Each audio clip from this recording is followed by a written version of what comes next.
A galaxy is 99.999% empty space, and the photograph you grew up looking at, the bright swirl of 100 billion stars packed together so tightly they seem to blur into a single pool of light, is a lie. Not a deliberate lie, a necessary one. Because the truth, the actual texture of a galaxy when you zoom in until you can see what is really there, is a truth that our instruments were not built to show us, and our imaginations were not built to hold. Tonight, we are going to zoom in, not metaphorically, not in the casual way that narrators say the word zoom when they mean examine. We are going to walk, step by step, from a galaxy seen as a single bright smudge, from a dark mountaintop on Earth all the way down to a single photon travelling through the gap between one star and its nearest neighbour. And at every step of the journey, we are going to measure what is actually in the frame, what is bright, what is dark, what is there. And the answer, the one that nobody tells you because it does not fit on a poster in a science museum, is that a galaxy is mostly nothing. A galaxy is so mostly nothing that if you removed every star, every planet, every gas cloud, every molecule of anything, the void left behind would be almost indistinguishable from the galaxy itself. If this has you hooked, subscribe to the channel so you don't miss what comes next, because this story is just getting started. Drop a comment below. I want to know where in the world you're watching from, what time it is where you are, and your honest take on this. If a galaxy is nearly all empty space, what does that actually mean for the universe you think you live in? Tell me what you think. Now, settle in because we have a lot to unpack. Part 1. The lie your eyes tell you about galaxies. Every picture you have ever seen of a galaxy is, in a precise technical sense, dishonest. Not because the astronomer who took it was trying to deceive you. They were not. Every image of the Andromeda Galaxy, every deep-field photograph of the whirlpool, every panoramic mosaic of the Milky Way's disk arcing across a desert sky is a composition of real photons faithfully recorded. The dishonesty is not in the capture. The dishonesty is in the compression. When a camera, whether it is a human eye or a CCD on a space telescope, collects the light from a distant galaxy, it gathers photons that have been travelling in some cases for tens of millions of years, or hundreds of millions or billions. Those photons were emitted by stars scattered across a volume of space so large that no human metaphor can hold it honestly. But the camera does not care about the volume. The camera only cares about the direction from which the photons arrived, and all of the photons from a galaxy's worth of stars, no matter how far apart those stars are from each other in three-dimensional space, arrive at the camera from a very narrow cone of directions. They get funneled down by the geometry of the situation onto a small patch of the sensor. A patch that might measure, on a typical astronomical photograph, a few square millimeters. A patch that might measure, if the galaxy is far away, a single pixel. What the camera records is the total brightness of that patch. What it cannot record, because it cannot, is the depth of what is behind each pixel. When you look at the bright band of Andromeda on a sharp photograph, you are looking at the light from stars that are in three-dimensional space, separated from each other by distances measured in trillions of kilometers. Stars that are at the front of the galaxy, closest to Earth. Stars that are at the back of the galaxy, many hundreds of thousands of light years further away. Stars that are in the middle, at every intermediate distance. All of their photons compressed onto the same pixel. All of their distances collapsed into one apparent brightness. The result is that a photograph of a galaxy looks, to the human eye, like a fog of packed light, like a shimmer of stars so dense they cannot be separated, like a bright carpet. And this impression is so visually powerful, so immediate, that almost everybody who looks at a galaxy photograph carries away from the experience a feeling of density, a sense that a galaxy is something crowded, something full, something that, if you could somehow drop yourself into it, would surround you with stars on every side, the way a forest surrounds you with trees. This impression is wrong. This impression is wrong by many orders of magnitude. This impression is wrong in a specific, measurable way that we are going to walk through carefully over the next hour and 45 minutes. And by the end of the walk, you will understand what a galaxy actually looks like when you stop photographing it and start flying through it. What it feels like to be inside a structure that contains 100 billion stars and, simultaneously, contains almost nothing at all. The mismatch between the photographic impression and the three-dimensional reality is not a small mismatch. It is not a rounding error. It is not the kind of thing a careful observer would notice if only they squinted harder at the image. It is, mathematically, a factor of something like 10 to the 14th, a 1 followed by 14 zeros. That is the scale of the gap between what our eyes see when they look at a galaxy image and what is actually there. A gap so large that the same object, measured by two different techniques, gives answers that feel like they cannot possibly describe the same thing. Let that land for a second.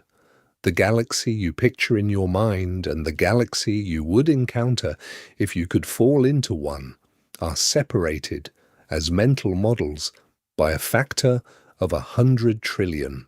You have been carrying around the wrong image of a galaxy your entire life, not because you misremembered it, because the image you were given was not capable of being right. The reason this matters is not aesthetic.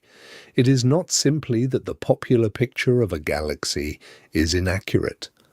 The reason it matters is that the emptiness of galaxies, the enormous distances between the things that populate them, is one of the most important facts about the universe. It explains why galaxies can pass through each other without stars colliding. It explains why light travels so freely from one galaxy to another. It explains why the universe is mostly transparent, mostly quiet, mostly dark. And it explains why the search for life, the search for signals, the search for any kind of cosmic company is as difficult as it has turned out to be. You cannot understand any of this while you still picture a galaxy as a bright carpet of stars. The first thing we have to do before we can go any further is unmake that picture. We have to replace the photograph with the reality. We have to walk into the galaxy and see what is actually there. Part 2. What 1 pixel of Andromeda actually contains. The Andromeda Galaxy is the closest large galaxy to our own. It is about 2.5 million light-years away. You can see it with your naked eye on a dark night as a faint oval smudge of light, slightly larger than the full moon. In a modest telescope it resolves into a bright elongated disk with a brighter core. In a professional astronomical photograph stacked from many hours of exposure and filtered through multiple wavelengths, it resolves into a stunning spiral with dust lanes, star-forming regions, and 2 visible dwarf companion galaxies hanging beside it like reflections. A typical high-resolution image of Andromeda, the kind you can find on NASA's website, is composed of roughly 400 million pixels. Each pixel, at that resolution, represents a patch of sky about 1 arc second across. At Andromeda's distance of 2.5 million light-years, 1 arc-second of sky corresponds to a real distance across the galaxy of roughly 12 light-years. A single pixel, in other words, is looking down a column of space 12 light-years wide at the galaxy's face-on distance and extending all the way through the galaxy from the front to the back. Some parts of Andromeda are thin. The outer disk is maybe 1,000 light-years thick. The central bulge is more like 10,000 light-years thick. Call it on average a few thousand light-years. A single pixel represents a column of space 12 light-years wide and a few thousand light-years deep. Inside that column, how many stars are there? The answer depends on where in the galaxy you are pointing. In the bright central bulge, the star density is high enough that a 12 light-year wide column, reaching through a few thousand light-years of galaxy, might contain several thousand stars. At the edge of the visible disk, where the galaxy is thinning out, the same column might contain only a few dozen. On average, across the bright part of Andromeda, a single pixel of a NASA photograph is looking at, very approximately, 1,000 stars. 1,000 stars, 1 pixel, no way to separate them. All of their photons compressed into a single brightness value, a single number that the camera records, and the image processor displays as a single dot of color on your screen. Now ask the question you should probably be asking. If a single pixel contains 1,000 stars, how close together are those stars? How densely packed is the region of space that produced that pixel? Here is where the reality of a galaxy begins to separate from the impression of a galaxy. 1,000 stars, distributed through a column of space 12 light-years wide and 3,000 light-years deep, occupies a total volume of roughly 400,000 cubic light-years. 400,000 cubic light-years for 1,000 stars. That works out to 1 star per 400 cubic light-years. 1 star in a cube that measures 7.5 light-years on a side. 7.5 light-years. That is the distance from the Sun to a point well beyond the orbit of Alpha Centauri, the nearest star system to our own. That is further than any human-made spacecraft has ever travelled, by a factor of more than 1,000. That is a distance so large that if you wanted to cross it at the speed of a commercial airliner, it would take you 6.5 million years of non-stop flight, no refueling, no sleeping, no stopping to look at the view. 7.5 light-years. That is the average spacing in the bright central region of Andromeda, between one star and the next. That is the empty distance that a camera photographing Andromeda compresses into a single bright pixel. That is the fog that, from 2.5 million light-years away, looks like a solid sheet of light. Let me say that again so it registers. In the brightest, densest, most star-populated part of one of the brightest galaxies in the universe, the average distance between stars is larger than the distance from our Sun to the nearest star.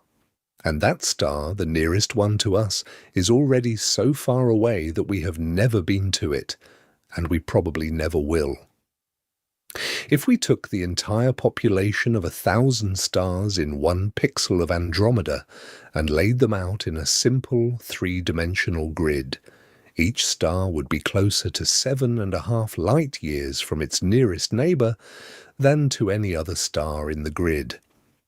Each star would be alone in its own cube of nearly empty space, a cube bigger than the entire interstellar neighbourhood we have ever explored. This is the truth that the photograph cannot show you. This is the truth that no image of Andromeda has ever captured, because no camera can capture it without a cartographer's projection. without a walkthrough, without the patience of a narrator willing to stop and say, "This is what is really there," and to let the unreality of the picture you are holding dissolve. The picture says dense. The picture says packed. The picture says crowded. The three-dimensional reality says empty, says scattered, says alone. Part 3. The first jump. From galaxy to spiral arm. Let us start the zoom. We begin where every human being starts their relationship with a galaxy, which is from outside it. Standing on Earth, on a clear night, far from city lights, you look up at the sky and see the Milky Way. What you are seeing is our own galaxy, viewed edge-on from within, a band of diffuse light that stretches from horizon to horizon. You are inside the Milky Way. You have always been inside it. The sun has always been inside it. Every human being who has ever lived has spent their entire existence embedded within one of the spiral arms of the Milky Way, moving with it, rotating with it, carried along by its slow rotation around a central black hole whose gravity organizes the entire structure. But for the purposes of this walk, we are going to step outside. We are going to pretend as if we had a spacecraft capable of doing so, to fly out above the galactic plane by a distance large enough to see the whole galaxy at once. A few tens of thousands of light years above the sun's position, looking down, what we see, if we are patient enough to let our eyes adapt, is the Milky Way galaxy, as it would appear from above. A central bulge of old yellow stars, several spiral arms sweeping out from the bulge, curved by the differential rotation of the disk, dust lanes threading along the inner edges of each arm, dark against the bright starlight. A diffuse halo of old stars and globular clusters surrounding the disk, extending far beyond the visible structure. The whole thing, from end to end, about 100,000 light-years across. At this scale, the galaxy looks like a photograph, dense, bright, packed with stars that blur together into a continuous sheet of light. This is the visual impression we discussed in Part 2. It is the compression, the pixel-level averaging, the collapse of three-dimensional structure into two-dimensional luminance. You are too far away to see the gaps. You are too far away to see the structure. You are seeing only the sum of all the light emitted by all the stars in the galaxy, projected onto the retina of your imagination, and you are reading that sum as density. Now zoom in. As you descend toward the galaxy, the structure starts to resolve. The spiral arms, which at great distance looked like continuous bands of light, begin to show texture. The smooth sheen of starlight begins to break up into clumps. The arms themselves are not uniform. They are braided. They have knots. They have bright pockets where star formation is actively occurring and darker regions where the stars are older and dimmer. The galaxy is not a flat disk with uniform density. The galaxy is a complicated thing with internal substructure that only becomes visible when you get closer. Zoom in further. Pick a spiral arm. The arm we want to explore is the Orion arm, the minor spur of the Milky Way in which our own sun resides.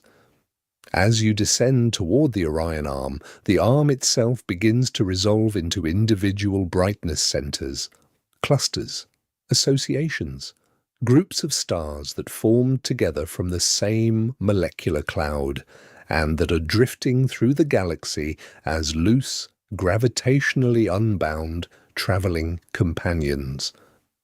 Some of these clusters contain a few dozen stars, some contain a few thousand, some are visible from Earth with the naked eye as small bright patches in the sky. The Pleiades, the Hyades, the Beehive.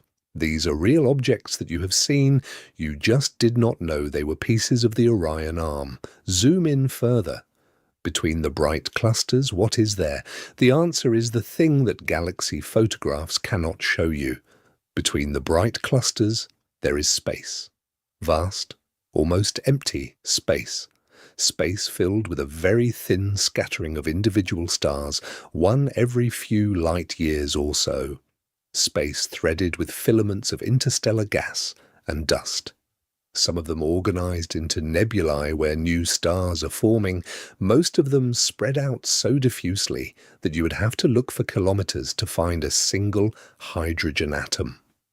Space through which the solar wind of our sun flows, a tenuous bubble of charged particles extending out to about 100 astronomical units beyond the orbit of Pluto, into a region called the heliopause, where the sun's influence finally gives way to the diffuse pressure of the interstellar medium.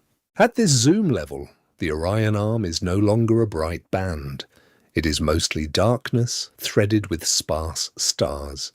The clusters are bright islands in a sea of mostly empty space. The typical distance between individual stars in the arm, outside the clusters, is a few light years. And those few light years are, on the scale of anything a human being has ever experienced, a distance that collapses language. Part 4. The distance between stars in the arm. The Sun's nearest stellar neighbour is a triple star system called Alpha Centauri. It is, in astronomical terms, practically next door. You can see it from the southern hemisphere as a single bright point of light, the third brightest star in the night sky. In a small telescope, it resolves into two stars orbiting each other. In a larger telescope or in the careful measurements of a professional observatory, a third, much smaller, much dimmer star becomes visible, orbiting the pair at a great distance. That third star is called Proxima Centauri, because it is, by a small margin, the closest star to the Sun. Proxima Centauri is 4.24 light-years away. That is the distance in technical terms that light, travelling at 300,000 kilometers per second, covers in 4 years and 3 months. Let me give you a different way to think about that. A commercial airliner flies at about 900 kilometers per hour. If you could somehow build a commercial airliner that could fly through the vacuum of space and you pointed it at Proxima Centauri and started the engines, it would take you roughly 5 million years to arrive. 5 million years without stopping, without refueling, without any maintenance, with the engines running continuously. By the time you arrived, the species that built the airliner would have evolved into something unrecognizable, or gone extinct, or both. A different comparison. The Voyager 1 spacecraft, launched in 1977, is currently the fastest human-made object ever to travel outward from the Sun. It is moving at about 17 kilometers per second, or roughly 60,000 kilometers per hour, which is about 66 times the speed of a commercial airliner. At Voyager 1's speed, the trip to Proxima Centauri would take approximately 73,000 years. 73,000 years of continuous flight. The entire span of behaviorally modern human history is only about 50,000 years. If Voyager 1 had left at the time of the first cave paintings in Europe and had been travelling continuously ever since, it would still have 23,000 years of flight left before it reached the nearest star, 4.24 light-years. That is the typical spacing between stars in the disk of the Milky Way, in the general neighbourhood where the Sun resides. That is the emptiness that separates one star from the next. That is the gulf that the bright photograph of the Orion Arm compresses into a pixel. Now, consider what 4.24 light-years looks like as a volume of space. The Sun sits at the centre. Proxima Centauri sits at the edge 4.24 light-years away. Between the two there is a sphere of space with a volume of about 320 cubic light-years. Inside that sphere, how many things are there? The Sun, 8 planets, a few dozen moons, a scattering of asteroids and comets, a vast number of small icy bodies in the Oort cloud. Beyond that, interstellar space populated by the occasional rogue planet, by perhaps a few small brown dwarfs, by a diffuse scattering of hydrogen atoms and dust grains, and by nothing else of any substantial mass at all. 300 cubic light-years between our Sun and the nearest star. 300 cubic light-years of almost perfect emptiness. If you took all of the mass of everything inside that volume, including the Sun itself, and compressed it into a single object, that object would still be dwarfed by the volume of empty space it was drawn from. The ratio of mass to volume in the interstellar neighborhood of the Sun is smaller than the ratio of a single raindrop to the total water in all of Earth's oceans. And this is the dense region.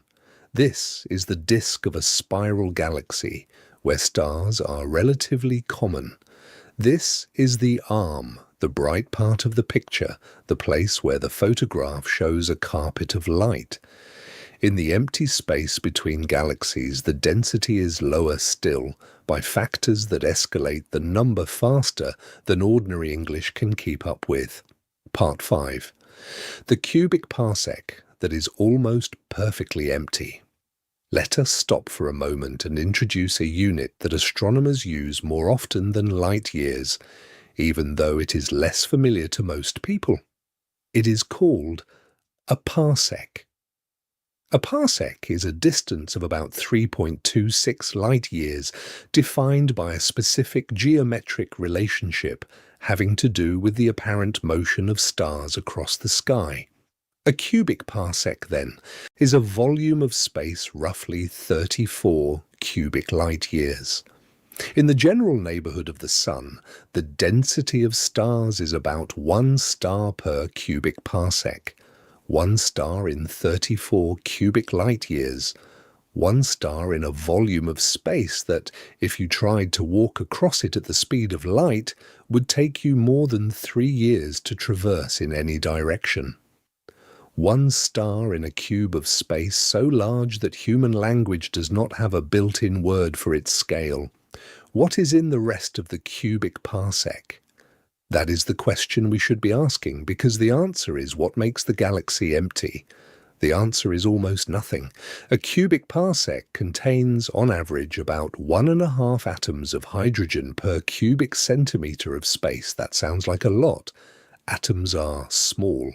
1.5 atoms per cubic centimeter seems numerically like not nothing, but translated into something you can feel. On Earth, at sea level, a cubic centimeter of air contains about 2.5 times 10 to the 19th molecules. 2.5 followed by 19 zeros. Compare that to 1.5 atoms in the same cubic centimeter in interstellar space. The ratio is roughly 10 to the 19th. The vacuum between the stars is 10 billion times thinner than the air you are breathing right now. And even that is the average. In particular regions of the galaxy, where interstellar clouds are drifting, the density is higher. In other regions, the intercloud medium, the density is lower. In the very emptiest parts of the galaxy, the diffuse warm ionized medium, the density drops to less than 1 atom per cubic meter. Less than 1 atom per cubic meter. That is the kind of emptiness that exists between the stars, averaged across the quieter regions of the disk. Let us try to picture what this means. Imagine you are a photon, traveling in a straight line across the disk of the Milky Way. You are moving at the speed of light. The galaxy's disk is about 100,000 light-years across. How much matter do you encounter on your journey from one edge of the galaxy to the other. The math works out under average conditions to roughly 15 grams of matter per square centimetre of your flight path. 15 grams, about the mass of half an ounce of water, spread across a distance of 100,000 light-years. That is the density of matter averaged along a galaxy-crossing line of sight. That is what the photon has to push through to get from one side to the other, and most photons emitted from one side of the galaxy do, in fact, make it to the other side, because the density is so low that collisions are rare. The galaxy is transparent to itself. A galaxy is, in a very real sense, a mostly empty volume of space through which light travels almost unimpeded, with occasional bright sources, the stars, and a thin mist of absorbing matter threaded between them. When you compare this to the mental image of a dense carpet of stars, the gap between impression and reality is hard to overstate. The galaxy is emptier than anything you have ever imagined being empty. The galaxy is emptier than the best vacuum humans have ever made in a laboratory by many orders of magnitude. The galaxy is, to first approximation, nothing. 100 billion stars scattered like grains of sand across a volume so large that the grains might as well be alone. Part 6. The gulf between one star and the next. Let us zoom in further. We have already measured the average distance between stars in the Sun's neighbourhood, 4.24 light-years, roughly. That is the distance to Proxima Centauri. But that is just the closest star. Most stars are further apart from their nearest neighbours than that.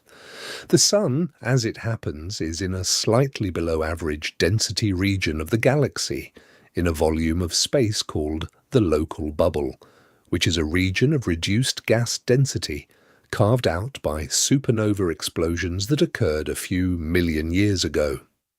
Inside the local bubble, the stellar density is slightly lower than the galactic average. The typical distance between a star and its nearest neighbour in the local bubble is perhaps 5 or 6 light-years. Let us pick a direction and fly. We leave the Sun, we pass the orbits of the planets, we cross the heliopause, we enter interstellar space. What do we encounter? The honest answer is almost nothing. We pass through the diffuse interstellar medium, the thin mist of hydrogen and dust. Every few tens of billions of kilometres, we might encounter a single small dust grain, a particle of silicate or carbon no larger than a smoke particle. Every few cubic kilometres, we might encounter a single hydrogen atom. Otherwise, nothing. Vacuum so thin it is almost perfect. We fly for a light-year, nothing substantial. We fly for 2 light-years, still nothing. We fly for 3, 4, and eventually, after 4¼ light-years of flight, we approach Proxima Centauri, a small red dwarf star, about 1/8 the mass of the Sun, dim and cool, orbited by at least 2 planets. We have arrived at our first stop. Between the Sun and Proxima Centauri, there has been nothing of any substantial mass. The journey has been, by any human standard, an empty one. Now, consider what Proxima Centauri is in the context of this emptiness. It is, in astronomical terms, a close neighbour. It is the closest other star, and it is 4¼ light-years away, which means that most of the interstellar neighbourhood, the region within a few light-years of the Sun, is empty. The few objects that are there are separated by distances so vast that the phrase interstellar neighbourhood is almost a contradiction in terms. A neighbourhood, in human experience, is a place where you can see your neighbours. In the interstellar sense, a neighbourhood is a region where your nearest neighbour is a spot of light that will take 70,000 years to reach at the fastest speed humanity has ever achieved. Let that land for a second. This is not a rhetorical flourish. This is the geometry of a spiral galaxy at the resolution where individual stars are separable.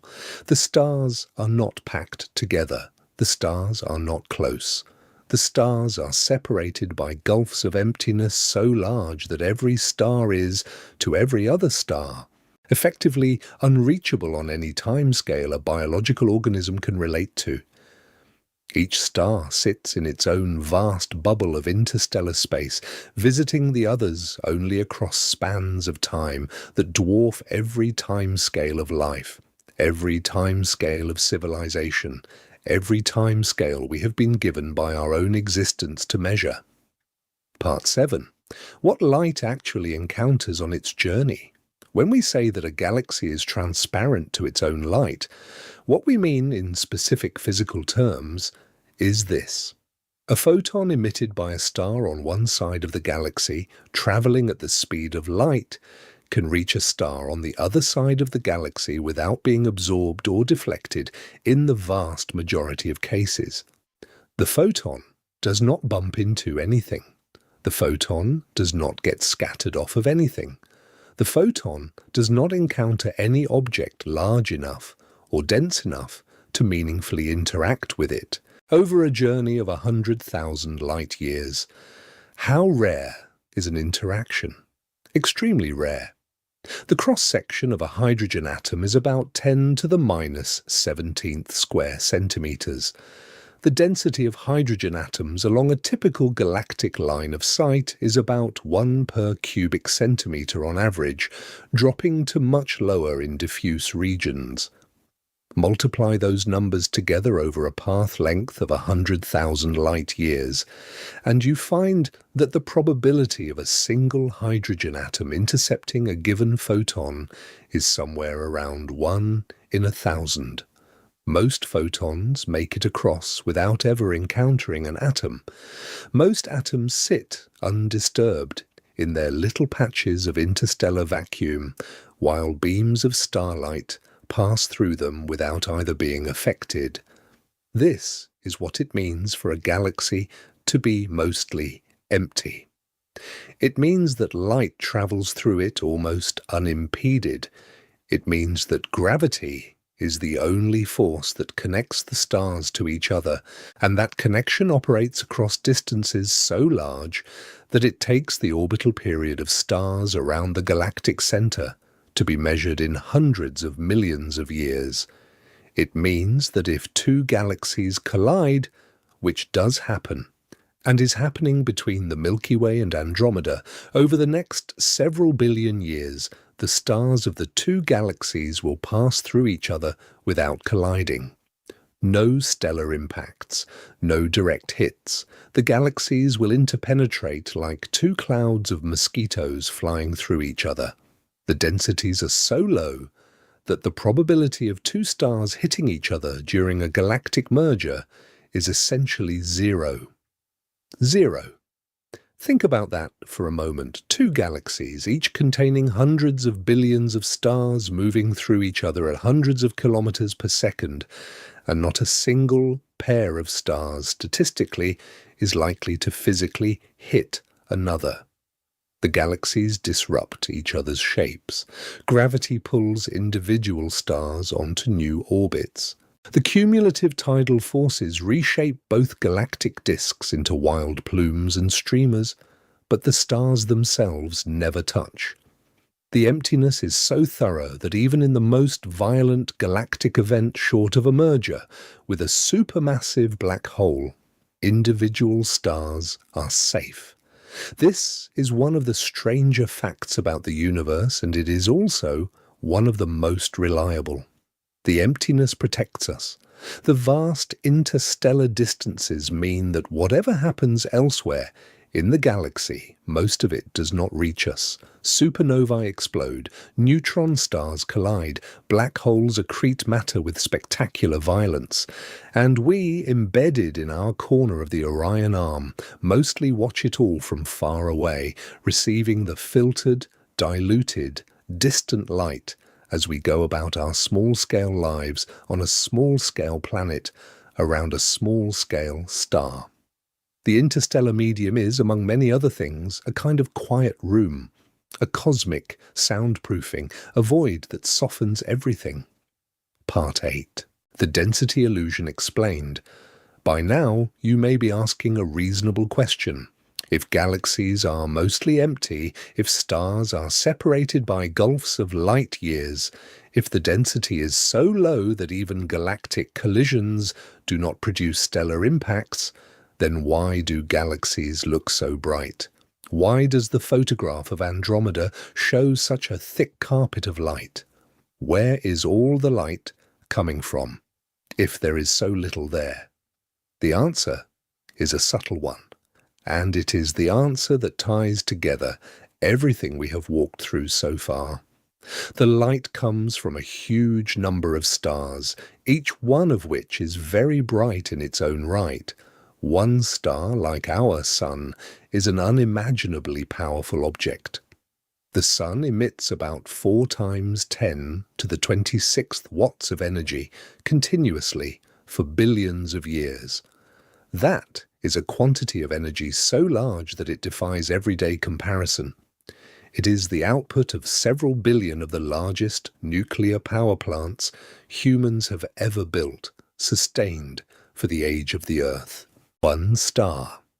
Now multiply that output by 100 billion stars. Now consider that all of the light from all of those stars is being emitted continuously, every second, for the lifetime of the galaxy. Now consider that the light, although diluted by distance, still reaches us in enormous total quantity. Because the galaxy is large and the aperture of our telescopes is large, and the total integrated light from 100 billion stars is, even after the dilution of distance, a detectable and even bright thing.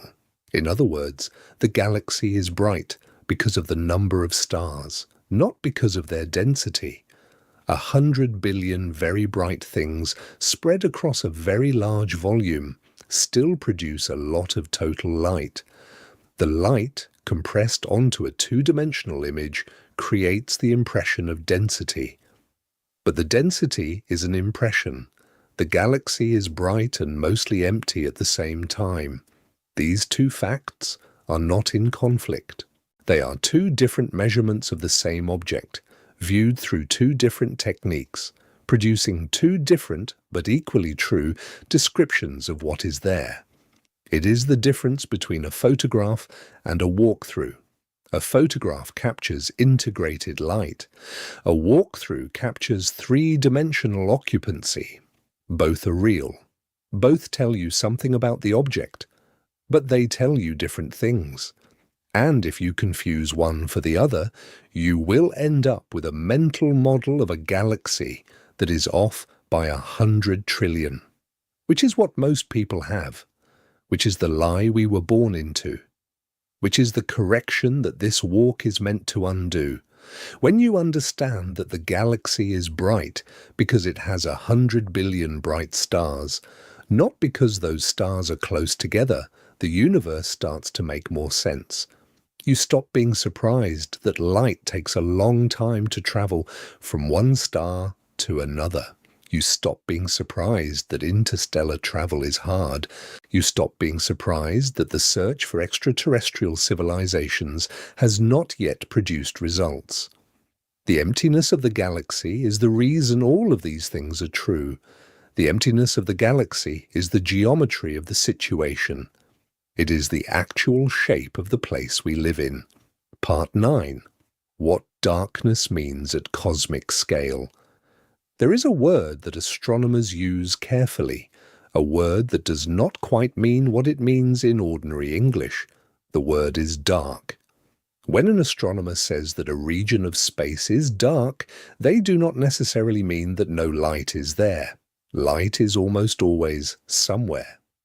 What they mean is that the region contains no bright sources, no stars, no galaxies, no hot gas clouds, nothing that emits enough radiation to be detected by a given instrument.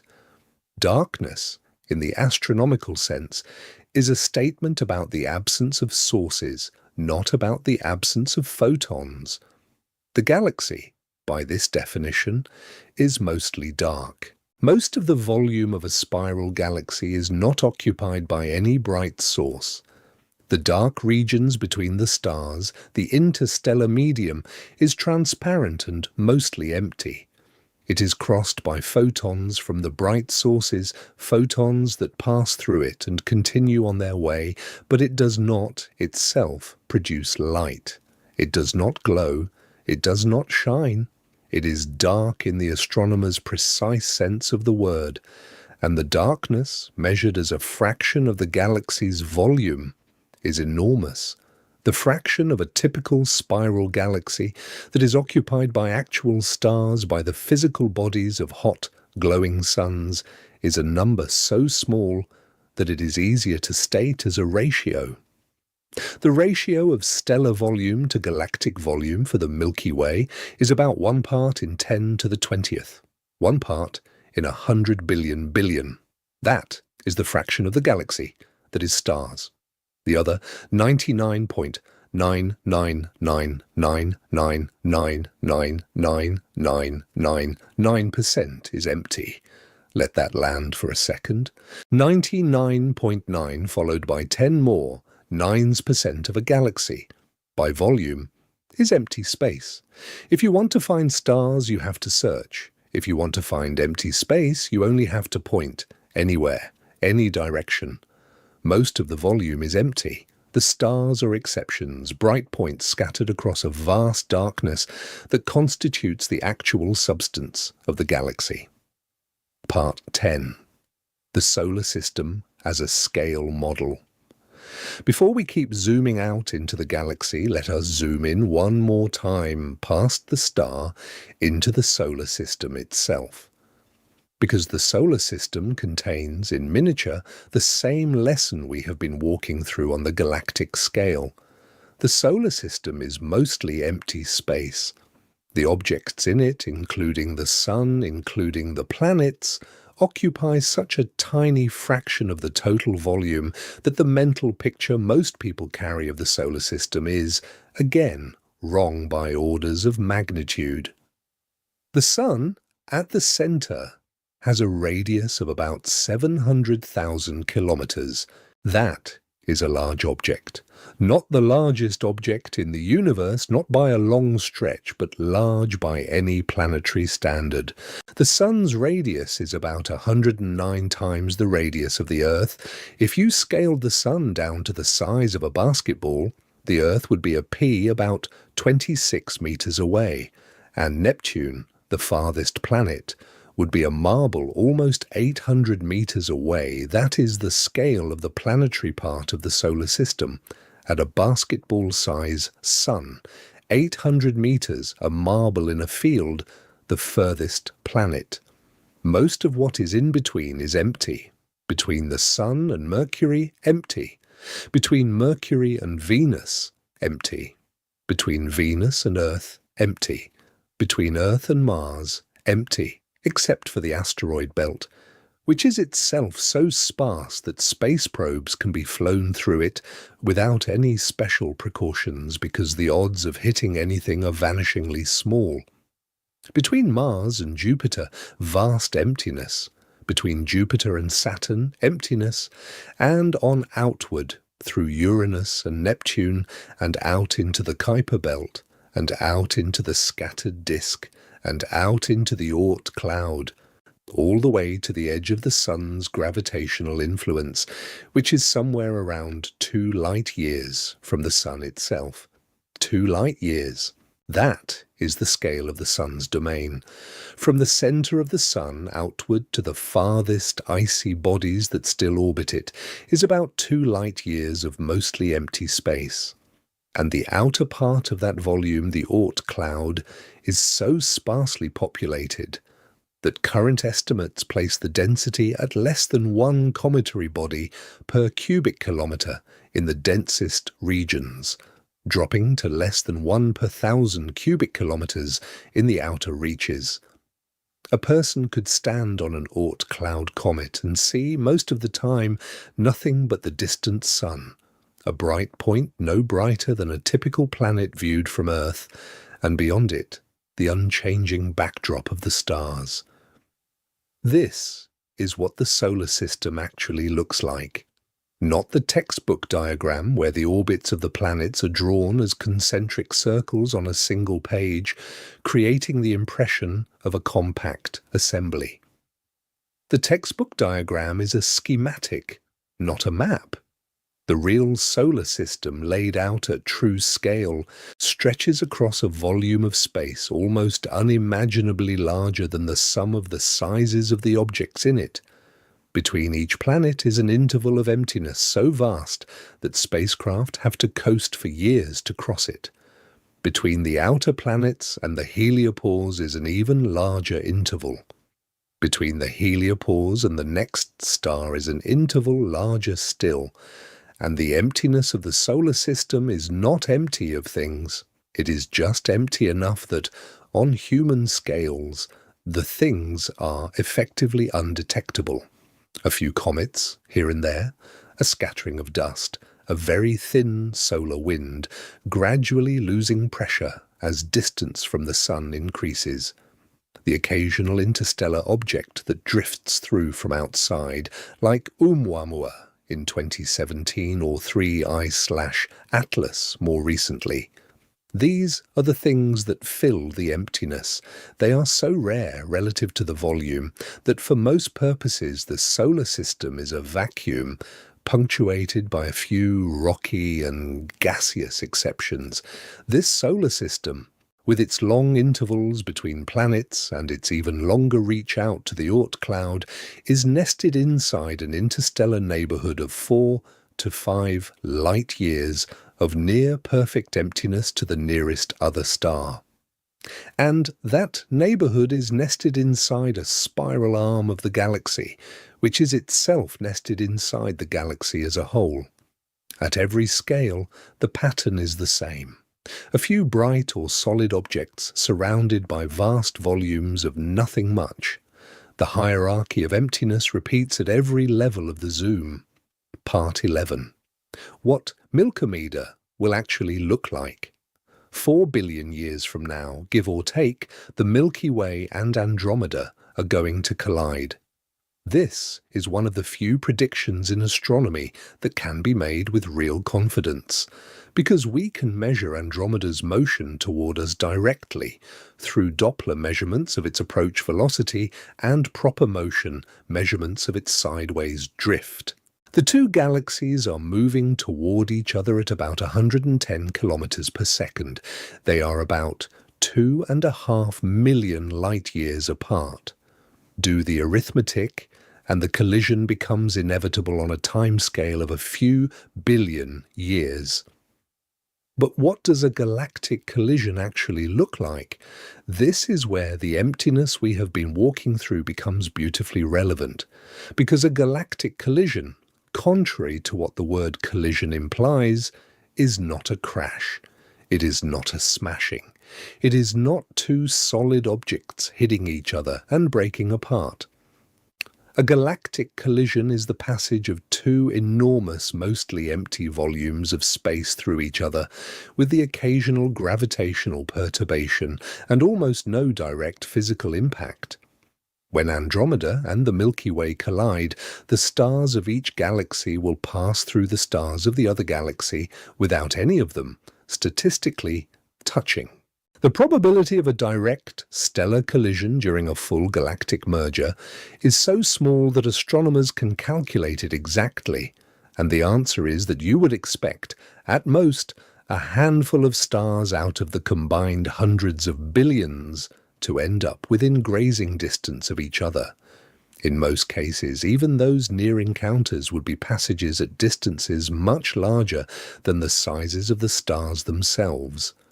Two stars flying past each other at a distance of a few astronomical units is a near miss by astronomical standards and a near infinite distance by any human standard. What will be disturbed is the gas. The diffuse interstellar medium of the two galaxies will collide and mix, and where clouds of gas are swept together at high relative velocities, shock waves will compress them and trigger new episodes of star formation. The collision will light up each galaxy with bright new clusters of young, hot stars. It will reshape the dust lanes. It will produce streamers and tidal tails of gas and stars pulled out of the two galactic disks by gravitational interaction. Viewed from outside, the two galaxies will look disrupted, dramatic, beautiful, reconfiguring themselves into strange new shapes over hundreds of millions of years. And viewed from inside, from a planet orbiting a sun-like star somewhere in the Orion Arm, the collision would be largely imperceptible on a human timescale. The sky would slowly change over millions of years as Andromeda's bright core grew visibly larger in the night sky, eventually overlapping with and then merging with our own galactic band. But no sudden events. No near misses, no explosions, just a slow, majestic rearrangement over spans of time that make human civilization look like a frozen moment. The final product of the merger, sometimes called Milkomeda, will be a single, large, elliptical galaxy, formed from the combined populations of both parent galaxies. The spiral structure will be gone, disrupted by the merger. The disk will have settled into a more spherical, more diffuse arrangement. The supermassive black holes at the center of each galaxy will eventually sink toward the center of the merged system, and, over another long interval, spiral together and merge into a single, larger black hole. The new galaxy will shine for tens of billions more years, slowly using up its gas, slowly fading as its young stars age. And throughout this entire transformation, the stars themselves will remain separated by the same kinds of distances we have been measuring. 4 light years, 7 light years, 10 light years. Whatever the exact spacing, the fundamental geometry will not change. Stars in Milkomeda will be as isolated from their neighbors as stars in the present-day Milky Way. The merger will not make the galaxy denser in a meaningful sense. It will make it larger. It will make it more structurally chaotic at first and then more settled. But it will not resolve the fundamental emptiness that defines every galaxy. The emptiness is not an accident of the Milky Way's current configuration. The emptiness is a feature of what galaxies, in general, are. If anyone is still on Earth in 4 billion years, and if they are still looking up at the sky on clear nights, the sky will be more spectacular than ours. Andromeda will be overhead, a vast glowing wash of light covering a quarter of the heavens. The two galaxies will be visibly interacting, their structures distorted by gravity into new shapes. New stars will be forming in bright clusters visible to the naked eye. The galactic merger, which is a catastrophe only on the largest cosmological scales, will be, from any inhabited planet, a slow light show that nobody will live long enough to see the whole of. Generations of observers will pass the knowledge of what is happening down to their descendants, who will watch the next incremental change, who will pass it on to theirs. The merger will unfold on timescales that dwarf any civilization, and inside all of this grandeur the same lesson will hold. The galaxies are mostly empty. The collision is mostly the interaction of gas and gravity, not the interaction of solid matter. The stars, even during the most violent phase of the merger, remain isolated. The emptiness preserves them. Part 12. Why we have not heard anyone else. The emptiness of the galaxy is, among many other things, a partial answer to a question that has puzzled scientists and philosophers for decades. Where is everybody? The galaxy is old. The galaxy is large. The galaxy contains, on current estimates, something like 10 to the 10th potentially habitable planets. Civilizations, if they arise with any regularity, should have had time to develop, to spread, to signal. And yet, across the decades that we have been listening for signals from other civilizations, we have heard nothing that we can confirm as artificial. No broadcasts, no structured signals, no unambiguous markers of technological activity. Silence.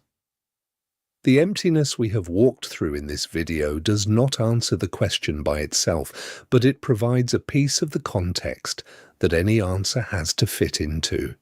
Here is the piece.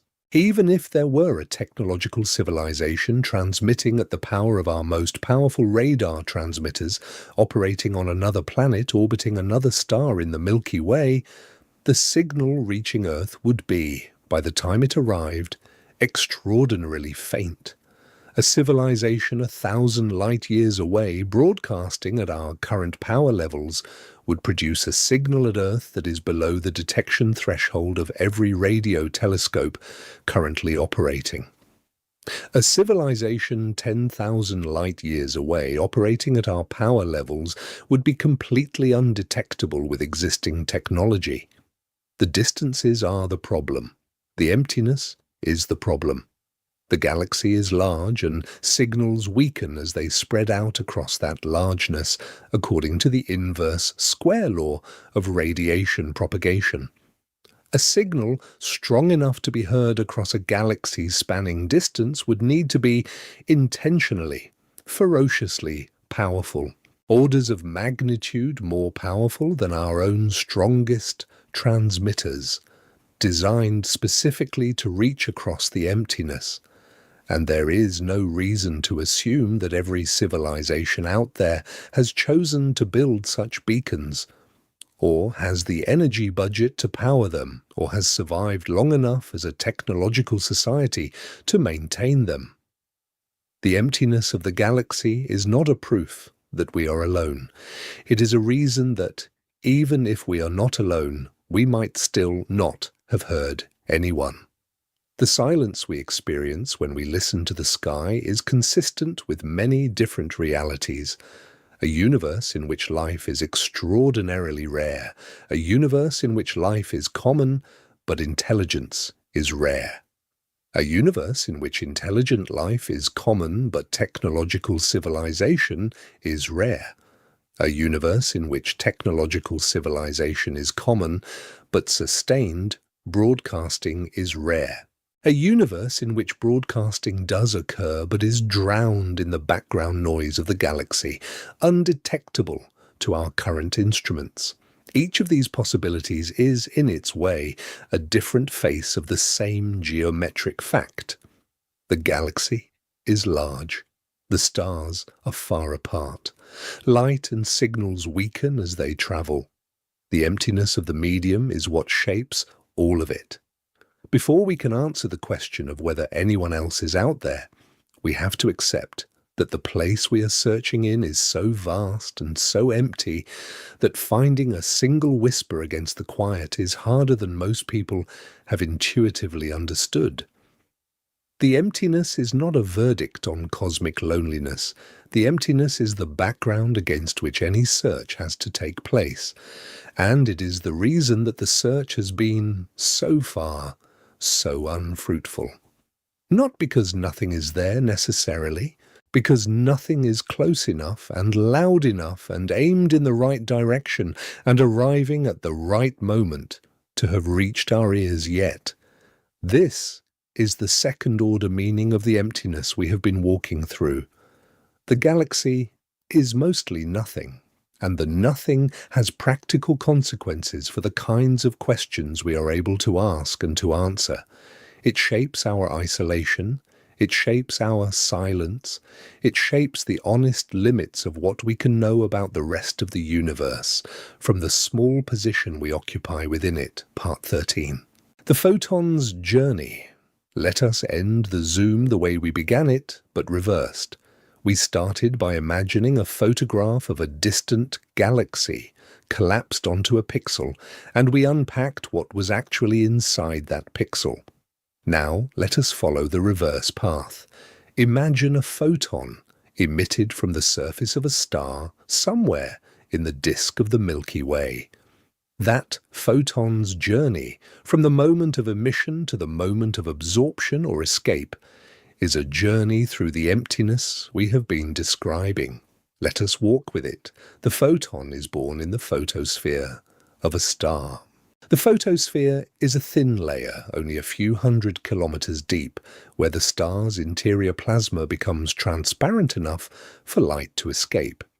Inside that layer, a photon is produced by the relaxation of an electron from a higher energy level to a lower one, or by thermal emission from hot ionized gas, or by some other microscopic process. The photon leaves the photosphere moving at the speed of light, heading in a direction that is more or less random with respect to the star's surface, but becomes, from the star's perspective, a beam radiating outward into space.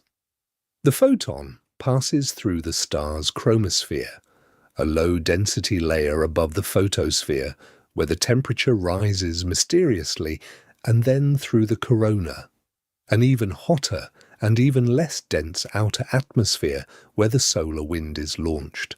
Within a few stellar radii, the photon is in the solar wind, moving outward through a medium that, while very hot, is also very thin. The photon is moving fast enough that it has effectively left the star and is now in interstellar space, or very near it. For the next many years, depending on which direction the photon is heading, it will travel through the interstellar medium without encountering any substantial obstacle. If it is heading toward another star, it will eventually, in most cases, reach a zone near that star where the density begins to rise again, and it will either be absorbed by a particle or scattered. But for most photons emitted in most directions, the journey is much longer. The photon crosses light year after light year of almost perfect vacuum, passing through dust grains, passing through hydrogen atoms, passing through the tenuous mist of the interstellar medium without interaction. The photon keeps going. Eventually, the photon may reach the edge of the galaxy, leaving the disk, entering the galactic halo, an even lower density region occupied by old stars, globular clusters, and dark matter. The photon traverses the halo, again without substantial interaction, and then exits the galaxy entirely, entering intergalactic space. And intergalactic space is emptier still, orders of magnitude emptier than the most diffuse regions of the galactic disk. A place where the photon may travel for hundreds of millions of years without encountering anything meaningful. If the photon is heading in the right direction, it will eventually reach another galaxy. It will encounter that galaxy's outer halo, then its disk, then its interstellar medium. It will, again, in most cases, cross through without interaction and exit the other side.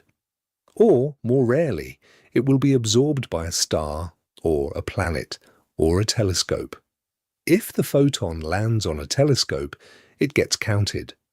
It becomes a data point. It arrives at the sensor and contributes a single unit of brightness to a single pixel of an astronomical image. That is the journey.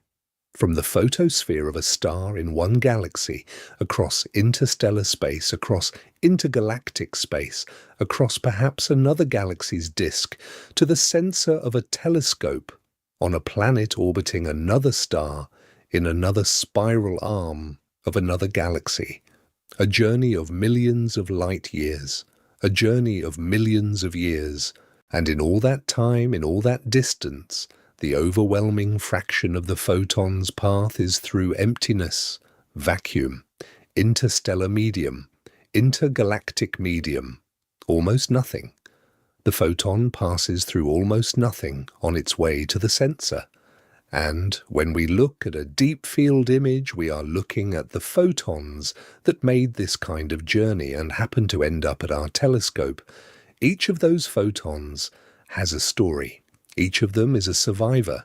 Each of them has traveled across volumes of emptiness that humans cannot directly grasp, carrying with it information about the star that emitted it, the galaxy that contained the star, the epoch of cosmic history during which the photon was born.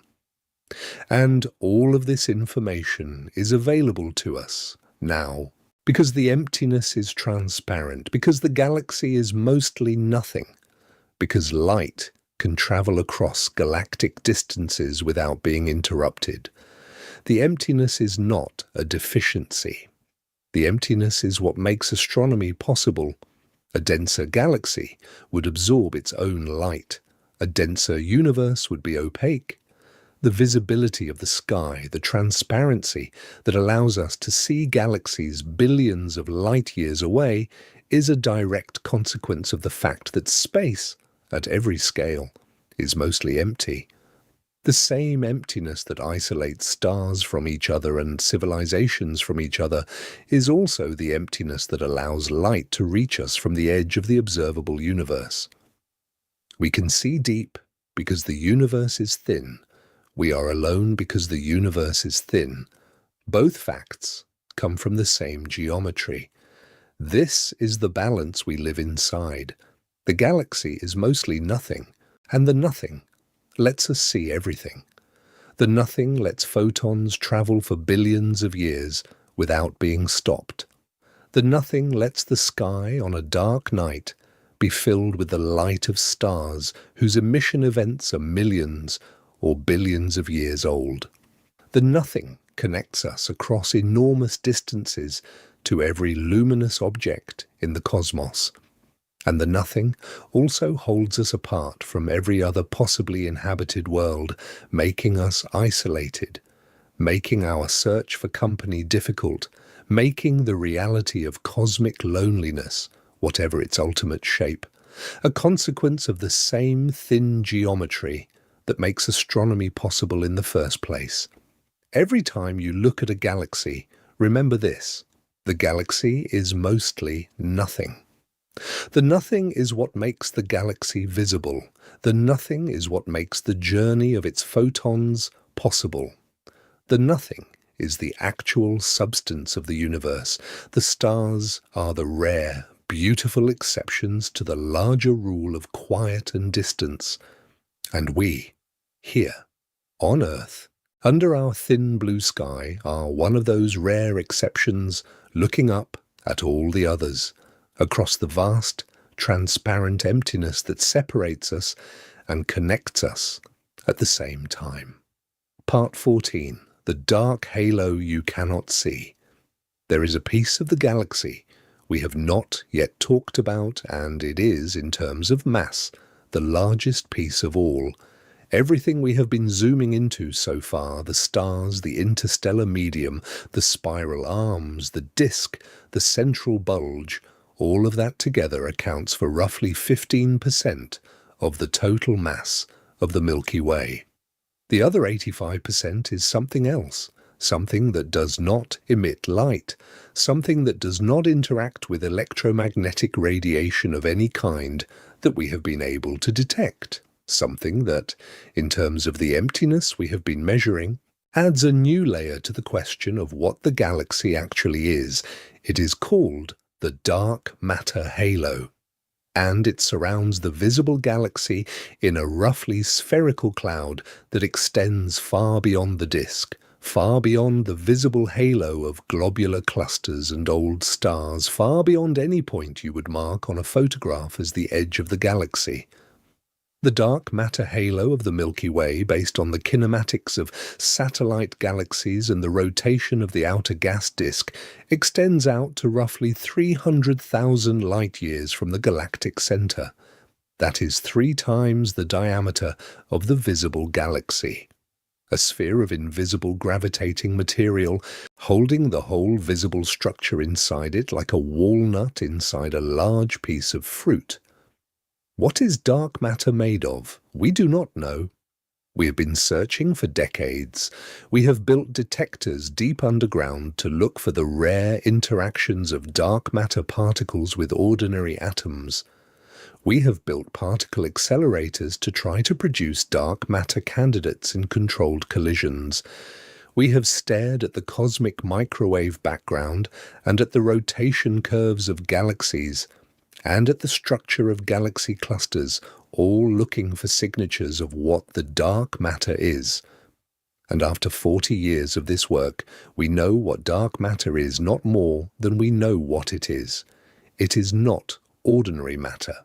It is not any of the 3 known neutrino flavors. It is not dead stars or faint red dwarfs or rogue planets. It is some new form of matter that the standard model of particle physics does not contain. Whatever it is there. Its gravitational effects on the visible galaxy are the most robustly documented observations in modern cosmology. The outer parts of spiral galaxies rotate faster than they should if only the visible matter existed. The velocity dispersion of galaxies inside clusters is higher than it should be based on the visible mass alone. The gravitational lensing produced by clusters bends light more than the visible mass can account for. Every independent line of evidence points at the same conclusion. There is more there than meets the eye, and the more than meets the eye is the dominant component of the galaxy's mass. Now consider the implications for the emptiness we have been walking through. We said earlier in this video that about 99.9 followed by 10 nines% of the galaxy, by volume, is empty. That calculation considered only the visible matter, the stars and the gas and the dust. It did not consider the dark matter halo. The dark matter halo is even more diffuse than the visible matter. It does not clump into stars. It does not concentrate into dense clouds. It spreads itself across the entire halo volume, thinly, smoothly, a roughly uniform distribution that extends hundreds of thousands of light-years in every direction. The density of dark matter in the solar neighborhood is about 0.4 giga-electronvolts per cubic centimeter.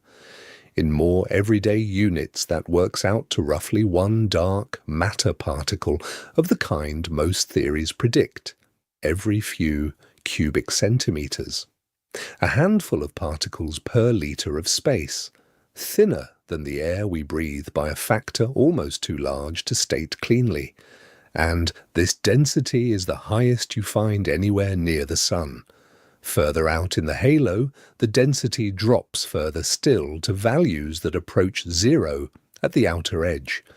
The dark matter, in other words, makes the galaxy larger than we see and fills that larger volume with an extra form of emptiness.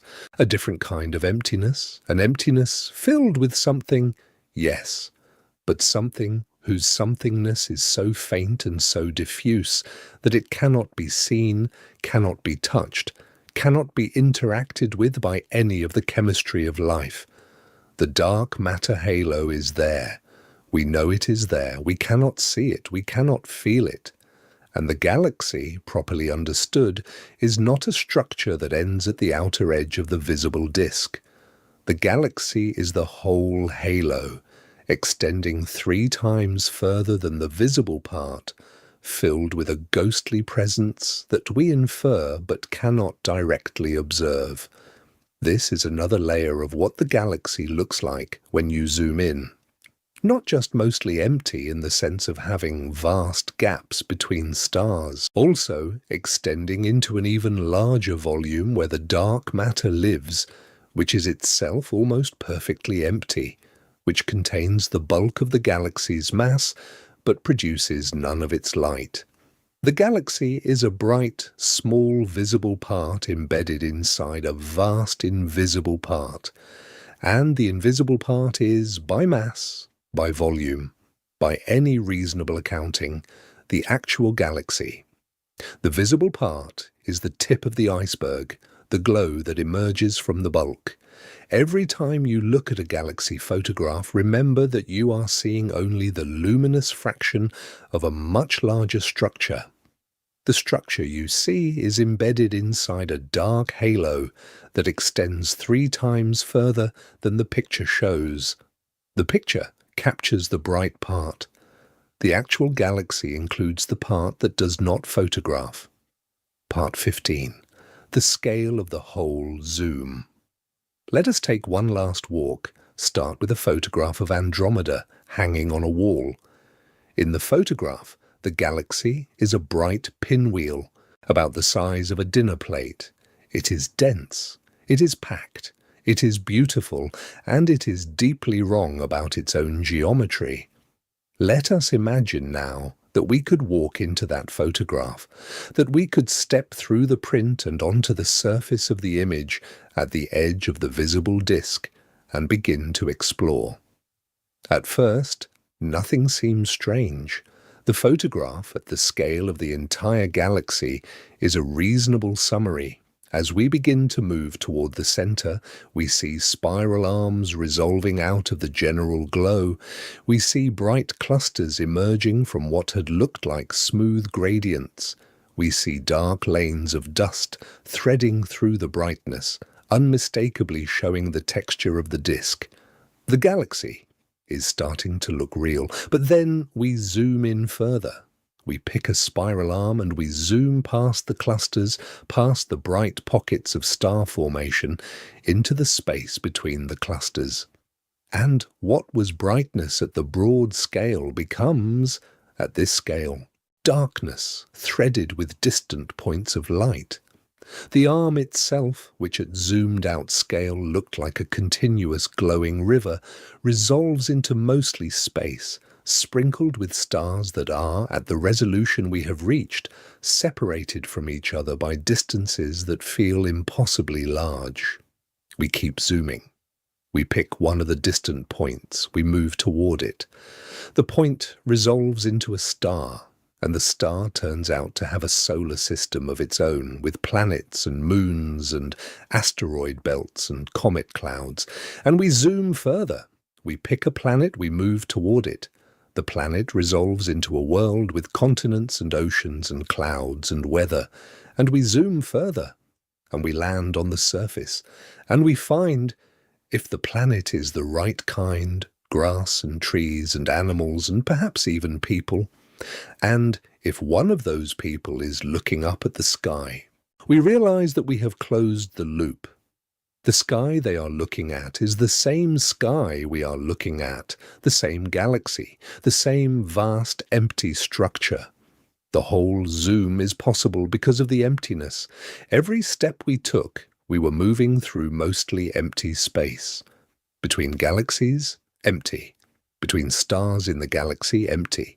Between planets in the solar system, empty. Between moons and asteroids, empty.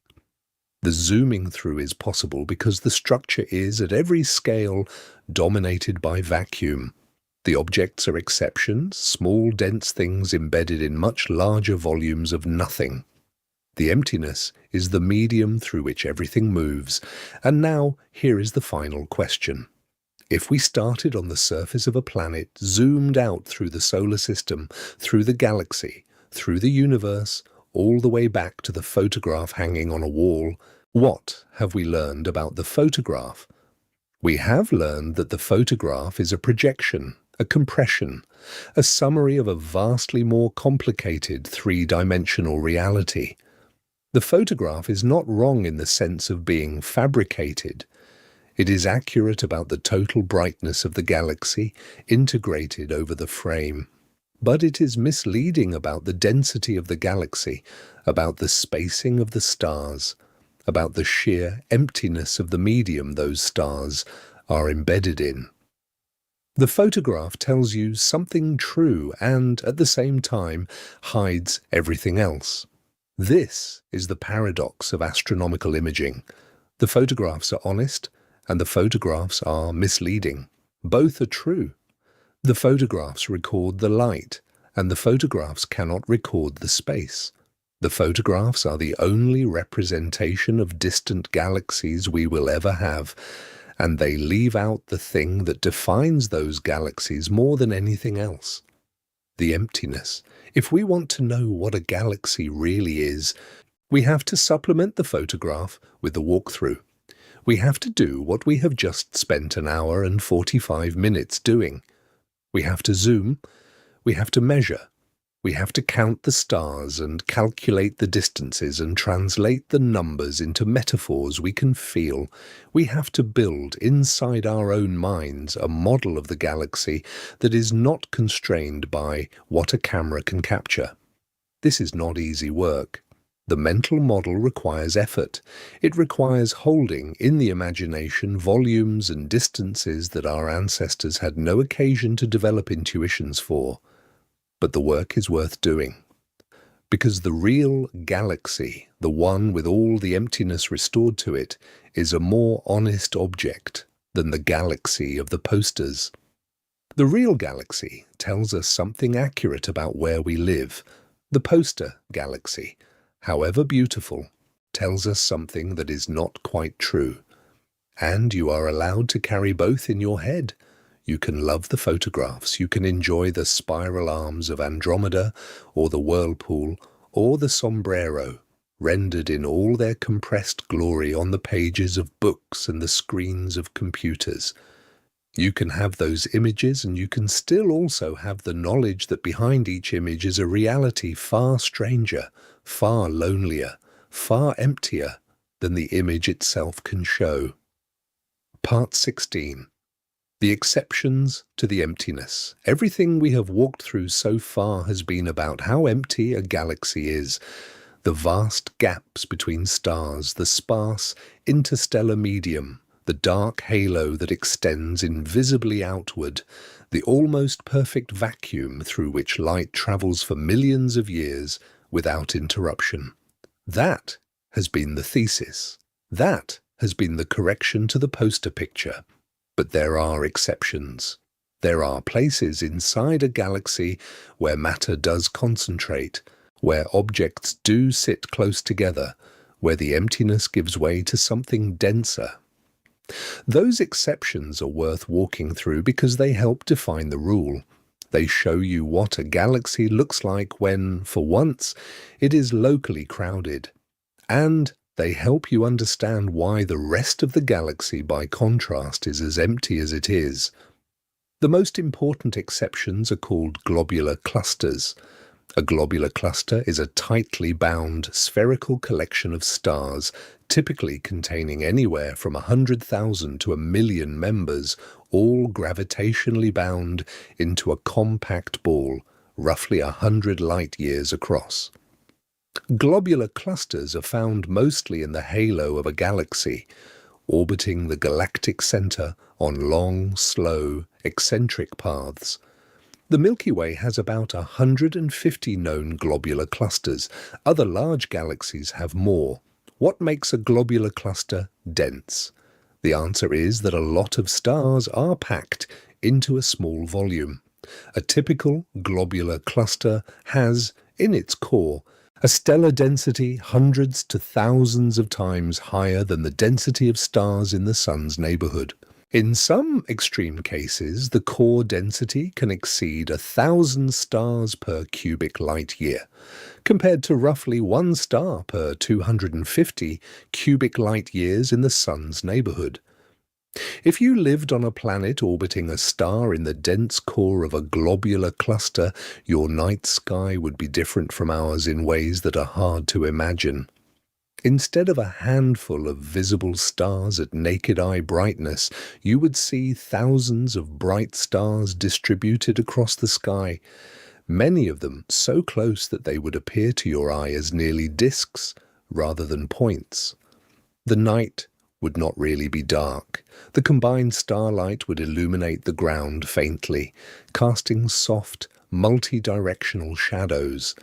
Astronomy, as a science, might never have developed on such a world. The sky is too bright to see beyond it. But even here, even inside the densest concentrations of stellar matter that galaxies produce, the emptiness has not gone away. It has only been compressed. 1,000 stars per cubic light year means that the typical distance between stars in such a cluster is about 1/10 of a light year, or roughly 1,000 times the Earth-Sun distance. That is still, by any Earth standard, an enormous distance. 1/10 of a light year is roughly 6,000 astronomical units. It is further than the outer edge of the Oort cloud. A star and its nearest neighbour in a dense globular cluster core are still separated by a gulf that exceeds the entire range of our solar system, many times over. Globular clusters are the denser exception, and even the dense exception is mostly empty. The ratio of stellar volume to cluster volume, even inside the densest cores, is still effectively zero by any human intuition. The stars are closer than they are in the Sun's neighbourhood, but closer in this context still means thousands of times further apart than any terrestrial scale. The galaxy, in other words, cannot escape its own geometry. Even in its most concentrated regions, the gaps between things are still enormous. The emptiness is not a feature of a particular location. The emptiness is a feature of galactic structure everywhere. Outside the globular clusters in the much larger volumes of the galactic disk and halo, the density falls back down to the numbers we have been using throughout this video. 1 star per few hundred cubic light years, 1 atom per cubic centimetre of interstellar gas. 99.9 followed by a long string of nines, % of the volume empty by any reasonable measure. The globular cluster is the exception that proves the rule. Even the denser places in the galaxy are not dense, they are only relatively dense, and the relative density is still, by any honest measurement, almost indistinguishable from vacuum. Part 17. The galactic centre up close. There is one place in the galaxy where the density does become genuinely dramatic. It is the central few light years around the supermassive black hole at the heart of the Milky Way, a region that contains the object officially designated Sagittarius A star. This is the densest stellar environment in our galaxy, and it is in some ways the most extreme environment any known astrophysical structure produces short of the interiors of stars themselves. Sagittarius A star is a black hole of about 4 million solar masses. It sits, as far as we can tell, almost perfectly still at the gravitational centre of the Milky Way. Around it in orbit is a dense population of stars called the S-cluster, which contains perhaps a few dozen massive young stars and an unknown but probably much larger number of fainter, older ones. These stars orbit Sagittarius A star on highly elliptical paths, some of them swooping in to within a few times the Earth-Sun distance of the black hole at closest approach, then racing back out to distances of thousands of astronomical units before swinging in again. Their orbital periods range from a few years to a few decades. If you could visit the centre of the galaxy, Standing on a hypothetical platform in stable orbit around Sagittarius A star, the view would be unlike anything you have ever seen.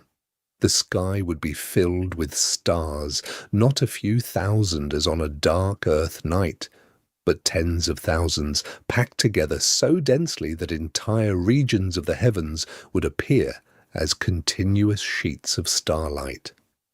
Through this blaze of stellar activity, the black hole itself would be invisible to the naked eye, marked only by the peculiar way the stars moved around an apparently empty region of space, their orbits betraying the presence of something enormous and dark at their center. This is, among all the regions of the galaxy we could visit, the one that most resembles the popular mental picture of what a galaxy looks like: a dense sky, a crowded environment, a place where the stars are, in some sense, actually close together. And yet, even here, the emptiness persists.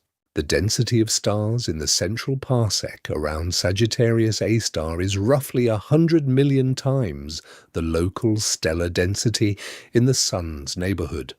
100 million times denser. That sounds impressive, but it still works out, by simple arithmetic, to an average distance between stars of about 1,000 astronomical units, or roughly 1/100th of a light year. Not much by galactic standards, still enormous by any Earth standard. Even in the densest stellar environment in the galaxy, stars are still separated by more than the full diameter of our own solar system. The central parsec is the exception to every other exception. It is the densest place in the galaxy, and it is still, at the honest measurement, empty space with scattered stars embedded in it. The fabric of the galaxy, even at the heart of its gravitational singularity, does not close ranks. The stars remain separated.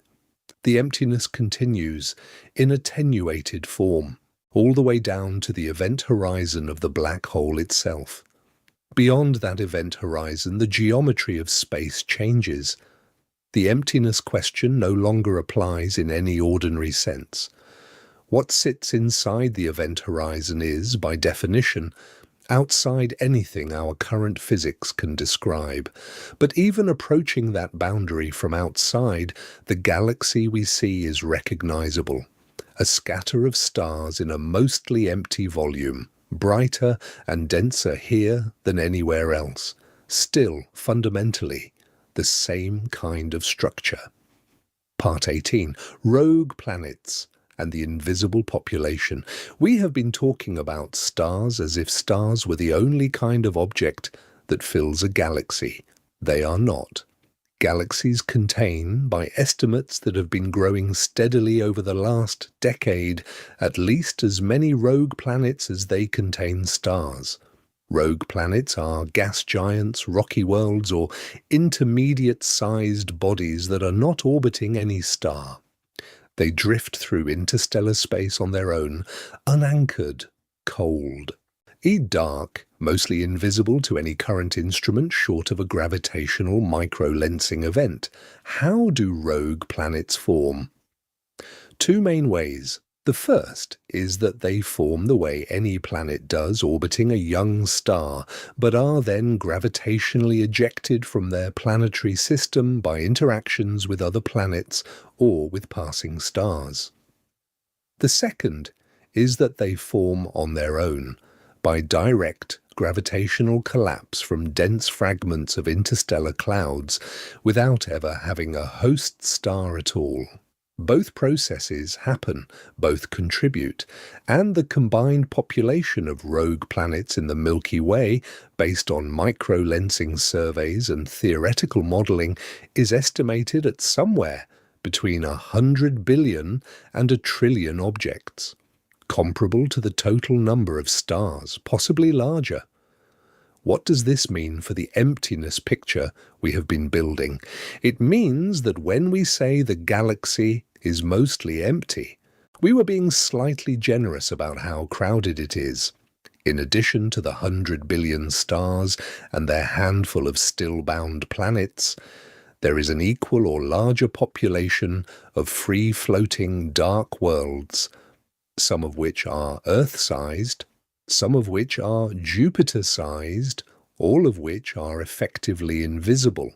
Every point in the galaxy, including the regions we think of as interstellar space, may contain at any moment a nearby rogue planet that we do not know is there.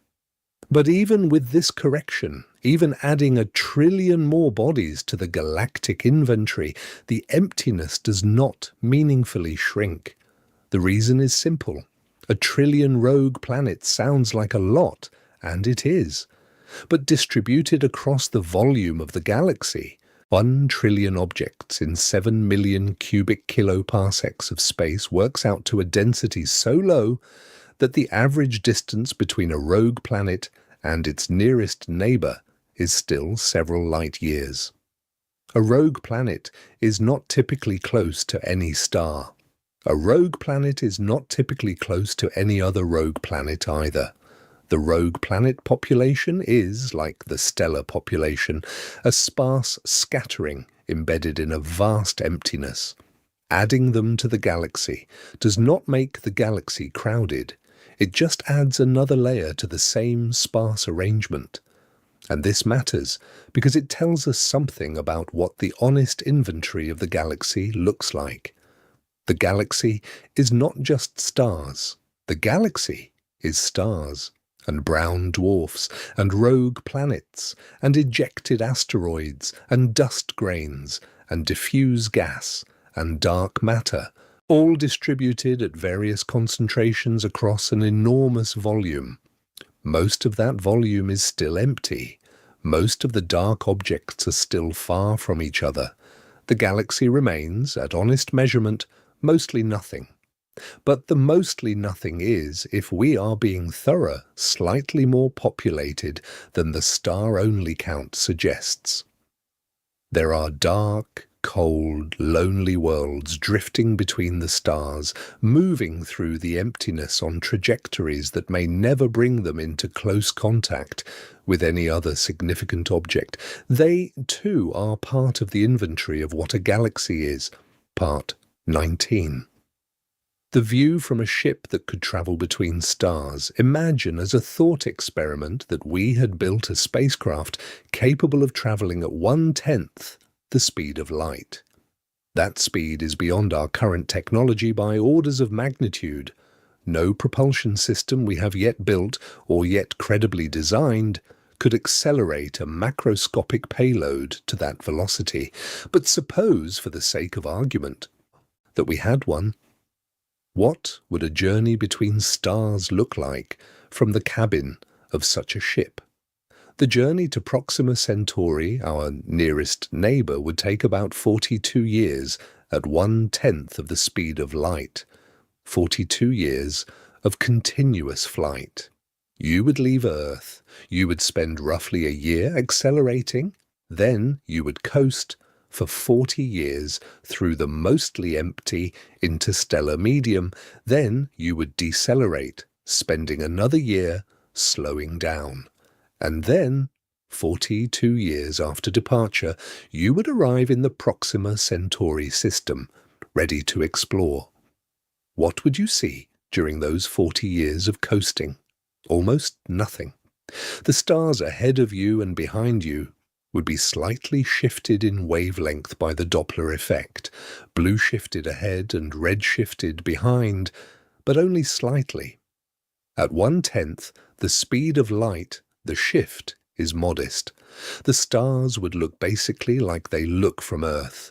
The sun would appear as a bright yellow point, fading to a dimmer point, fading to a point you could barely distinguish from the other stars in the background. Proxima Centauri would appear as a dim red point, slowly brightening over the decades as you approached. Between these two endpoints, the view would be dominated by the interstellar medium, which is to say, by almost nothing. You might occasionally pass close enough to a dust grain to register its presence on sensitive instruments.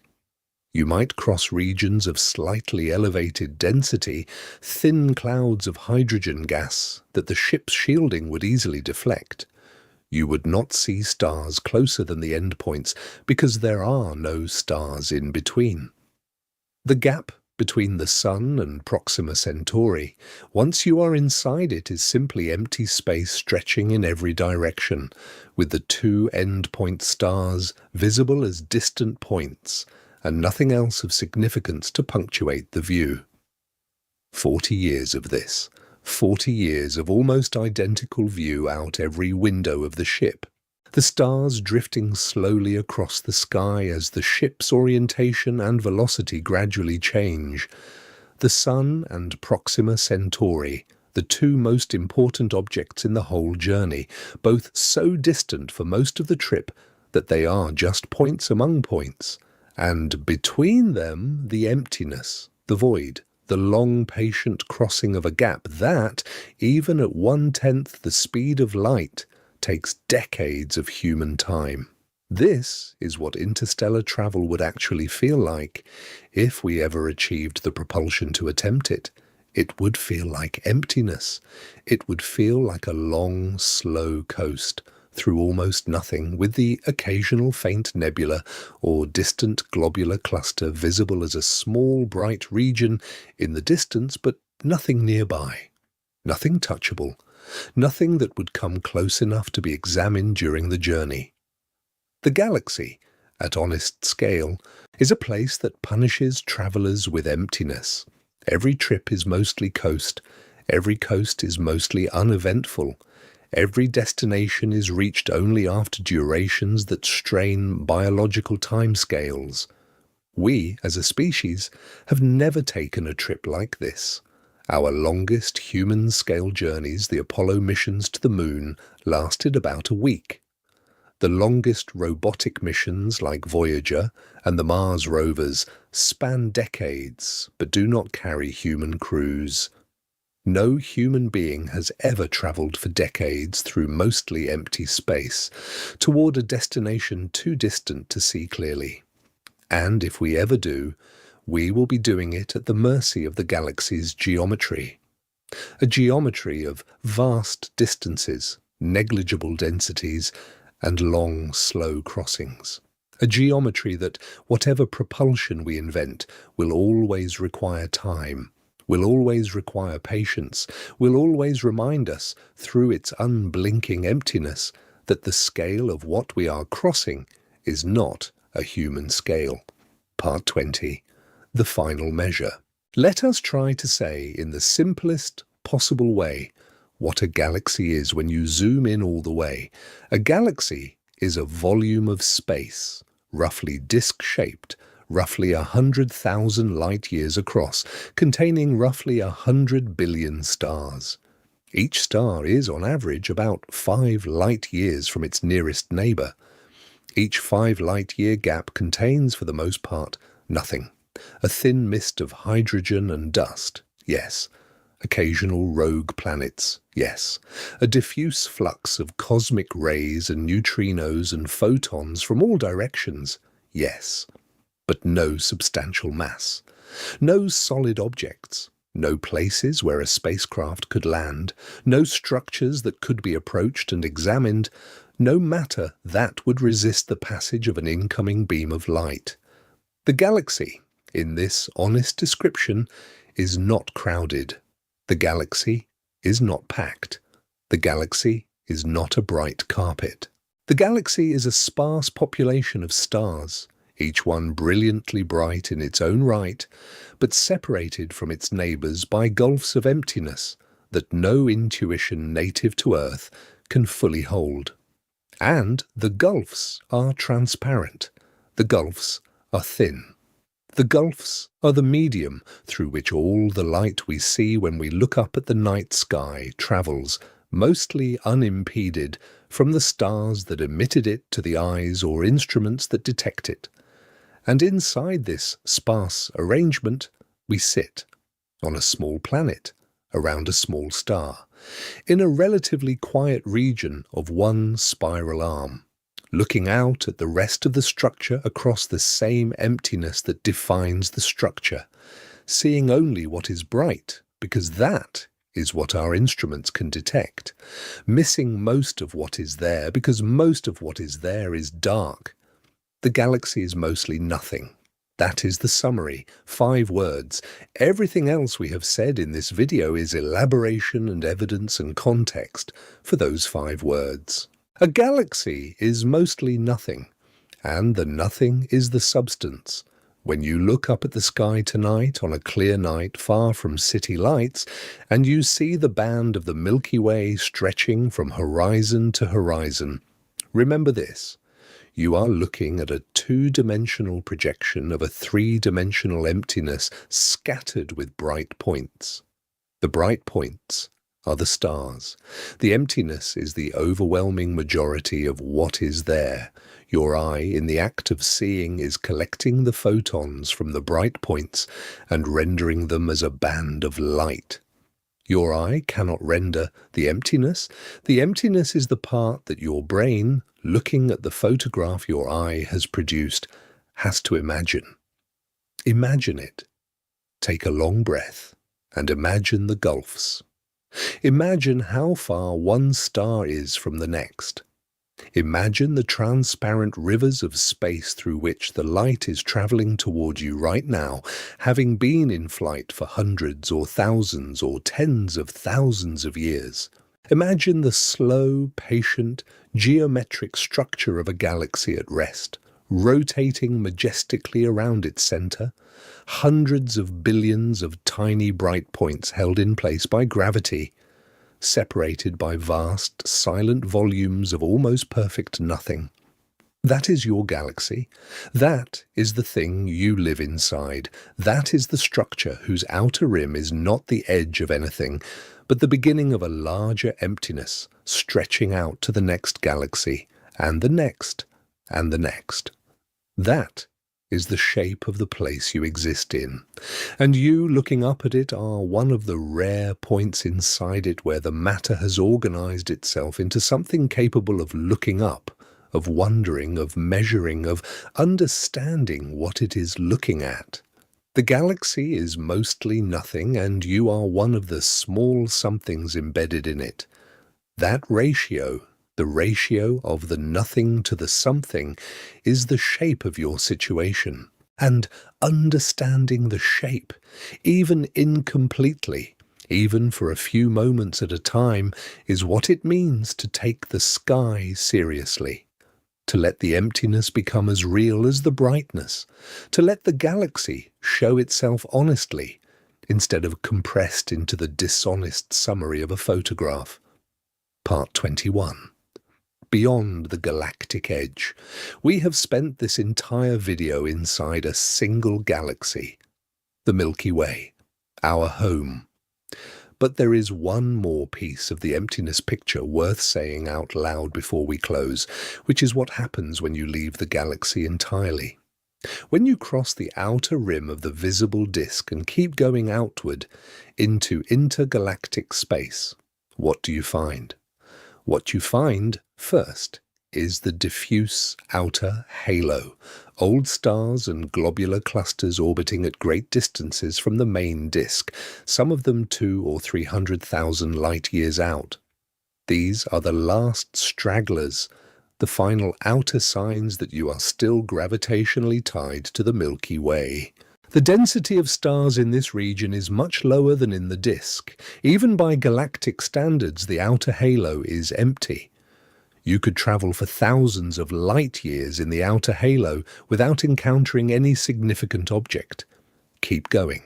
Cross through the outer halo, cross through the edge of the dark matter halo, which stretches further still, and eventually you enter the truly intergalactic medium.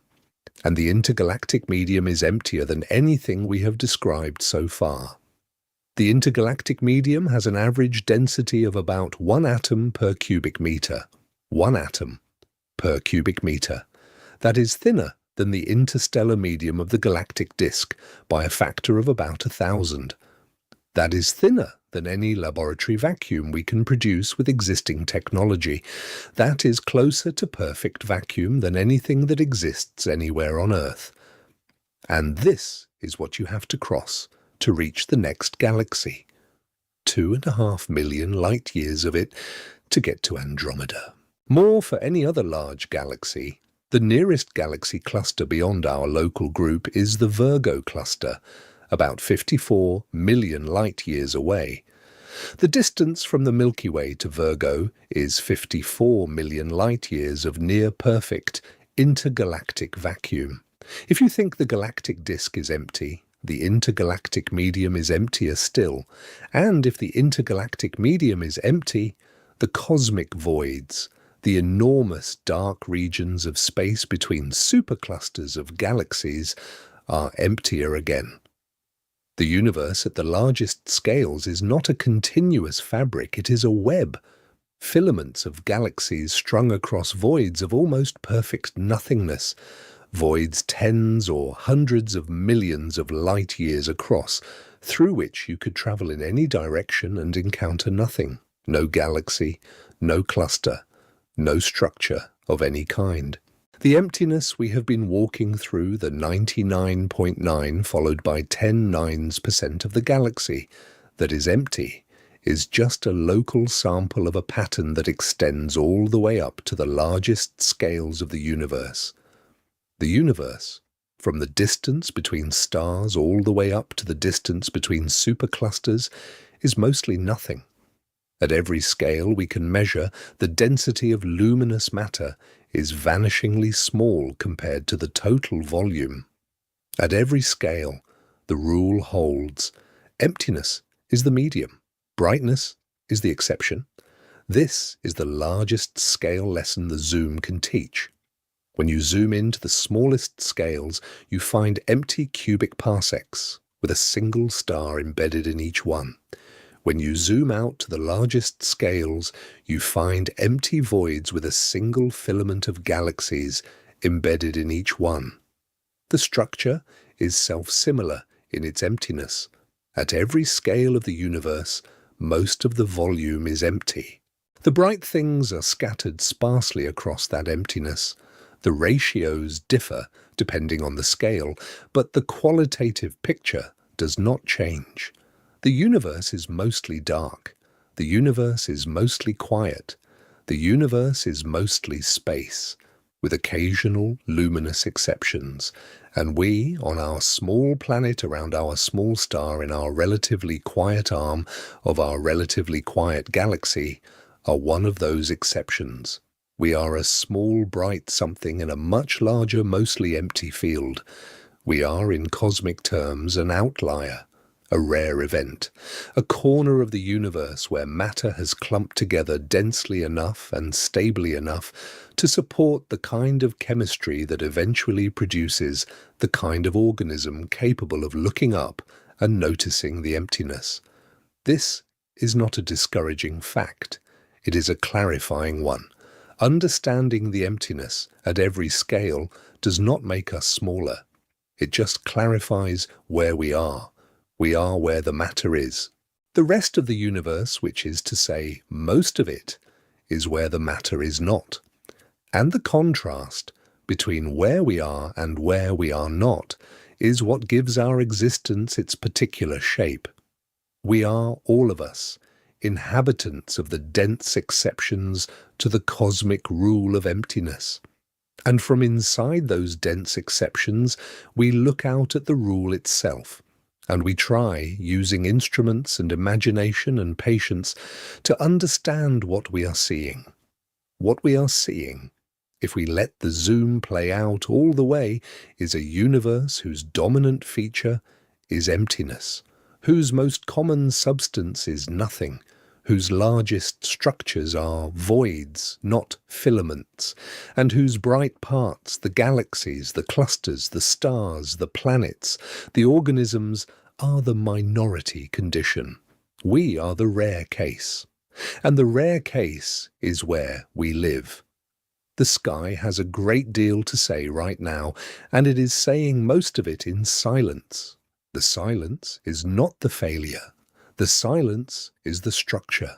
It is the shape of what a galaxy is when you look at it honestly, at the resolution where individual stars can be separated, where the distances between them can be measured, where the emptiness between them can be counted. A galaxy is mostly nothing, and the nothing is the most important part of the answer, not because the nothing is where the interesting things are, because the nothing is what makes the interesting things possible in the first place. Listen to the silence. Let the dark parts of the galaxy speak. Let the emptiness become as real in your mind as the bright points have always been. And then you will know what a galaxy actually looks like when you zoom in all the way. It looks like mostly nothing. It looks like light, scattered almost beyond the scope of any honest metaphor. It looks like the universe, which is the place, whether we remember it or not, that we have always lived.